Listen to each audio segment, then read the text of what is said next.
നമസ്കാരം, പുതിയൊരു വീഡിയോയിലേക്ക് സ്വാഗതം. ഇന്നത്തെ വീഡിയോ ഞാൻ പറയാൻ പോകുന്നത് വളരെ പ്രധാനപ്പെട്ട നമ്മുടെ ഫിസിക്കൽ എഡ്യൂക്കേഷനുമായിട്ട് തന്നെ ബന്ധപ്പെട്ട വളരെ പ്രധാനപ്പെട്ട ഒരു കാര്യമാണ്. ഈ ഒരു സമയം എന്ന് പറയുന്നത് +2 ബോർഡ് എക്സാം ഒക്കെ നടക്കാൻ പോകുന്ന ഒരു സമയമാണ്. അതുകൊണ്ട് തന്നെ നമ്മുടെ ഈ ഒരു +2 പരീക്ഷ എഴുതുന്ന ആ ഒരു കുട്ടികൾ അടുത്ത ഇനി എന്താണ് പഠിക്കേണ്ടത്, അല്ലെ അടുത്തൊരു കോഴ്സ് ഏത് കോഴ്സ് തിരഞ്ഞെടുക്കും, അല്ലെ ഒരു ഏത് കരിയർ തിരഞ്ഞെടുക്കും എന്നതിനെക്കുറിച്ച് കൂടുതൽ ചിന്തിക്കുകയും അതിനെക്കുറിച്ചുള്ള ഡിസിഷൻസ് ഒക്കെ എടുക്കുന്ന ഒരു സമയമാണിപ്പോൾ നടന്നുകൊണ്ടിരിക്കുന്നത്.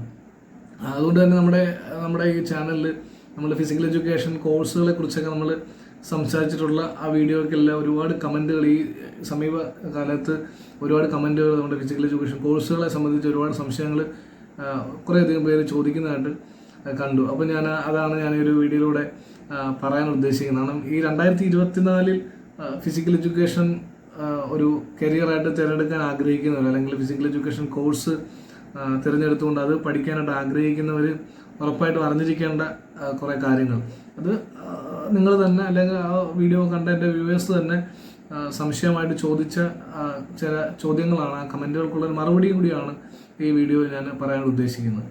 വളരെ പ്രധാനപ്പെട്ട കാര്യമെന്ന് എനിക്ക് തോന്നിയത് 2024 ഈ ഒരു വർഷം അഡ്മിഷൻ എടുക്കുമ്പോൾ നമ്മൾ കൂടുതലായിട്ട് ഈ ഒരു ഫിസിക്കൽ എഡ്യൂക്കേഷൻ മേഖലയെക്കുറിച്ച് കൂടുതലായിട്ട് മനസ്സിലാക്കിയതിന് ശേഷം മാത്രം അഡ്മിഷൻ എടുക്കുക, അല്ലെങ്കിൽ ഈ ഒരു ഫീൽഡ് തിരഞ്ഞെടുക്കുക എന്നുള്ളത് മാത്രമാണ്.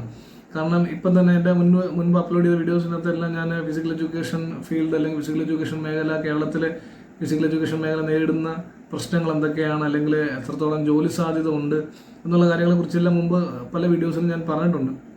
അപ്പോൾ അതെല്ലാം നിങ്ങൾ അറിയാവുന്ന ആളുകളൊക്കെ തിരക്കുക, നിങ്ങൾ അതിനെക്കുറിച്ച് കൂടുതലും അറിഞ്ഞതിന് ശേഷം മാത്രം ഈ ഒരു കോഴ്സ് തിരഞ്ഞെടുക്കാനായിട്ട് ശ്രമിക്കുക. കാരണം ഞാൻ പറയുന്നത്, കാരണം ഇപ്പോൾ തന്നെ ഗവൺമെൻറ് സ്കൂളുകളിലൊക്കെ തന്നെ വേക്കൻസികൾ വളരെ കുറവാണ്. അതിൻ്റെ റേഷ്യോയുടെ ഒരു മാറ്റം വരാത്തത് കൊണ്ട് തന്നെ, KER പരിഷ്കരിക്കാത്തത് കൊണ്ട് തന്നെ പഴയ ഒരു മാനദണ്ഡത്തിൻ്റെ പുറത്താണ് ഇപ്പോഴും പോസ്റ്റിംഗ് നടന്നുകൊണ്ടിരിക്കുന്നത്. അപ്പം അങ്ങനെ നോക്കുമ്പോഴത്തേക്ക് ഗവൺമെൻറ് സ്കൂളുകളിൽ കുട്ടികൾ കുറയുമ്പോഴത്തേക്ക് അവിടെ പോസ്റ്റ് ഇല്ലാതാവുന്നൊരു സാഹചര്യമാണ് ഇപ്പോൾ ഉള്ളത്. പക്ഷേ ഇപ്പോൾ മാറുന്നൊരു കാലഘട്ടത്തേക്ക് NEP മാറുന്നതിൻ്റെ ഭാഗമായിട്ട് ലയനം നടക്കാൻ പോവുകയാണ്. 2030 തന്നെ കംപ്ലീറ്റ് ആയിട്ടും പ്രൈമറി സെക്കൻഡറി ആയിട്ട് 2 വിഭാഗം മാത്രമായിട്ട് മാറും എന്ന് പറയുന്നുണ്ടല്ലോ. അപ്പോൾ അതിൻ്റെ ഭാഗമായിട്ട് എന്ത് മാറ്റം സംഭവിക്കും, ഫിസിക്കൽ എഡ്യൂക്കേഷനകത്ത് എന്ത് മാറ്റം സംഭവിക്കുമെന്ന് നമ്മൾ കണ്ട് അറിയേണ്ടിയിരിക്കുന്നു.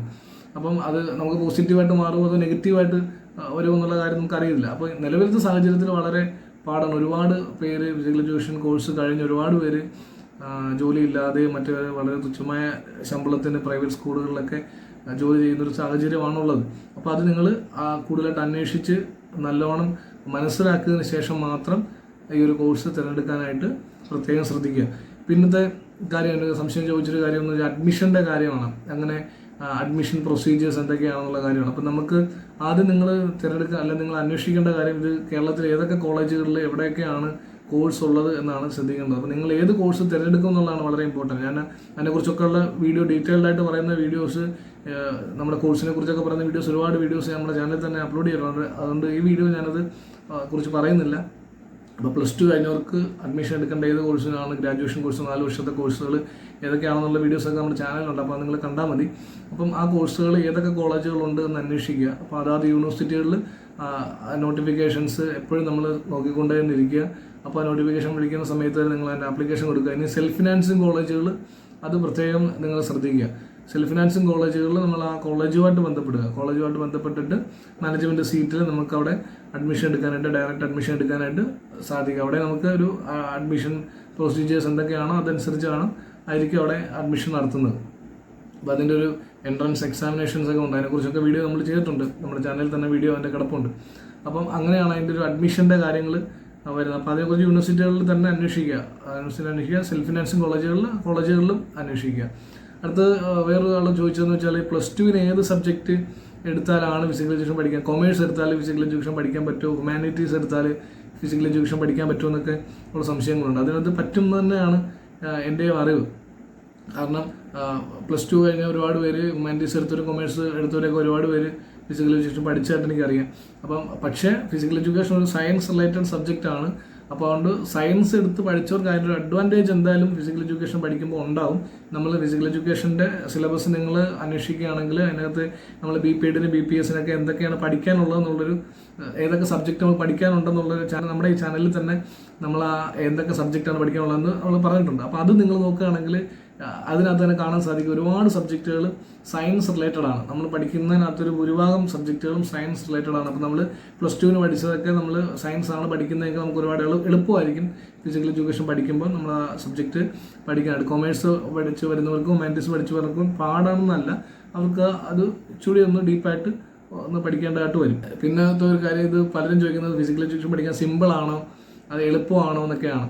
അപ്പോൾ അത് എളുപ്പമൊന്നും അല്ല. ഫിസിക്കൽ എഡ്യൂക്കേഷൻ പഠിച്ച ആരോട് ചോദിച്ചാലും അവർ പറയും പഠിക്കാതെ വേറെ രക്ഷയൊന്നുമില്ല, നമ്മൾ എന്തായാലും പഠിച്ചേ പറ്റത്തുള്ളൂ. അതിന് ഒരുപാട് സബ്ജക്റ്റുകൾ നമുക്ക് പഠിക്കാനായിട്ടുണ്ട്. നമ്മളതൊക്കെ ജോലിക്ക് അതൊക്കെ എത്രത്തോളം വേണ്ടി വരും എന്നൊക്കെ പിന്നത്തെ കാര്യം. അത് പക്ഷേ കോഴ്സ് പഠിക്കുമ്പം കോഴ്സിൻ്റെ ഭാഗമായിട്ട് നമുക്ക് ഒരുപാട് സബ്ജക്റ്റുകൾ പഠിക്കാനുണ്ട്, ഒരുപാട് പേപ്പറുകളുണ്ട്. അതെല്ലാം നമ്മൾ പഠിച്ച് അതിൻ്റെ പ്രാക്ടിക്കലും ഉണ്ടാവും, തിയറിയും ഉണ്ടാവും. അപ്പോൾ നമ്മളത് ഒരേപോലെ തന്നെ ഇത് രണ്ടും നമ്മൾ പഠിച്ച് അതിൽ പാസ്സാകേണ്ടതായിട്ടുണ്ട്. ഒരുപാട് സബ്ജക്റ്റുകളുണ്ട്, കഷ്ടപ്പെട്ട് തന്നെ ഒരുപാട് പഠിക്കേണ്ടതായിട്ടുണ്ട്. പഠനത്തോടൊപ്പം തന്നെ പരിശീലനവും പ്രാക്ടീസും ഗ്രൗണ്ടിൽ ആക്ടിവിറ്റീസൊക്കെ തന്നെ ഉണ്ട്. അത് എളുപ്പമല്ല, ഇച്ചിരി പാടൊക്കെയാണ് ഫിസിക്കൽ എഡ്യൂക്കേഷൻ പഠിക്കാനായിട്ട്.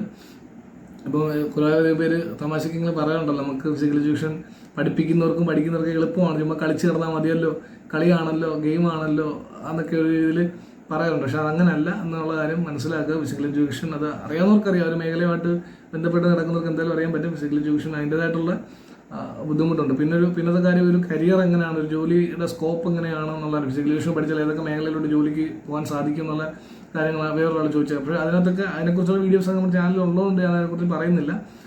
അപ്പം ഇപ്പം തന്നെ ഗവൺമെൻറ്റിലെ കാര്യം ഞാൻ നേരത്തെ സൂചിപ്പിച്ചല്ലോ, ഗവൺമെൻറ് സ്കൂളിൽ അങ്ങനെ ഒരു അവസ്ഥയാണുള്ളത്. പക്ഷേ പ്രൈവറ്റ് സെക്ടറുകളിലും നമുക്ക് അത്യാവശ്യം ഒരു സ്റ്റാർട്ടിങ് കിട്ടുന്ന അതായത് പഠിച്ചതിന് ശേഷം നമുക്ക് 1, 2, 3 കൊല്ലത്തേക്കൊക്കെ നമ്മൾ വേറെ എങ്ങോട്ടെങ്കിലുമൊക്കെ ആകുന്നിടം വരെ നമുക്ക് നിൽക്കാൻ പറ്റുന്ന രീതിയിലുള്ളൊരു ശമ്പളം, ഒരു ചെറിയ രീതിയിലുള്ള ശമ്പളം നമുക്ക് ഗവൺമെൻറ് പ്രൈവറ്റ് സെക്ടറിൽ നിന്ന് നമുക്ക് അതൊക്കെ നമ്മുടെ കഴിവ് പോലെ ഇരിക്കും.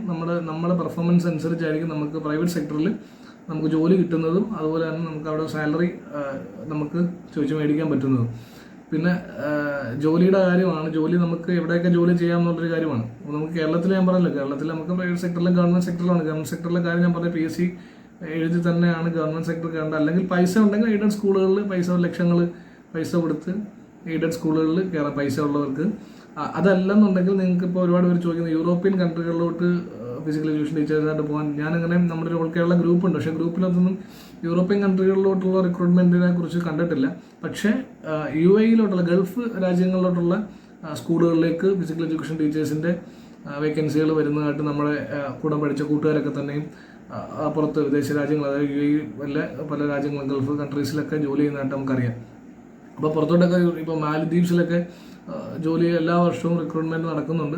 അപ്പോൾ അങ്ങനെയൊക്കെയുള്ള ജോലി സാധ്യത ഉണ്ട്. അവർക്ക് പുറത്ത് പോയി കഴിഞ്ഞാൽ ഹൈ സാലറി ഉണ്ട്. നമുക്ക് നാട്ടിൽ കിട്ടുന്നതിനേക്കാളൊക്കെ നല്ല സാലറി പുറത്ത് പോയി കഴിഞ്ഞാൽ ഉറപ്പായിട്ടും ലഭിക്കുന്നതായിരിക്കും. അപ്പോൾ അങ്ങനെയൊക്കെയാണ് ഫിസിക്കൽ എഡ്യൂക്കേഷൻ മേഖലയുമായിട്ട് ബന്ധപ്പെട്ട കുറച്ച് കാര്യങ്ങൾ. എല്ലാം ഒന്നും പറയുന്നില്ല, വീഡിയോയുടെ ലെങ്ത് കൂടും എന്നുള്ളതുകൊണ്ട് ചുരുക്കുകയാണ്. അപ്പം ഇനിയും നിങ്ങൾക്ക് ഫിസിക്കൽ എഡ്യൂക്കേഷൻ മേഖലയുമായിട്ട് ബന്ധപ്പെട്ട സംശയങ്ങളൊക്കെ ഉണ്ടെന്നുണ്ടെങ്കിൽ നിങ്ങൾ കമൻറ്റായിട്ട് രേഖപ്പെടുത്തുക. എൻ്റെ അറിവിൽ നിന്നുകൊണ്ട് എനിക്ക് അറിയാവുന്ന കാര്യങ്ങൾ ഞാൻ ഷെയർ ചെയ്യാൻ ശ്രമിക്കുന്നതായിരിക്കും. അപ്പോൾ അടുത്തൊരു വീഡിയോ ആയിട്ട് നമുക്ക് വീണ്ടും കാണാം.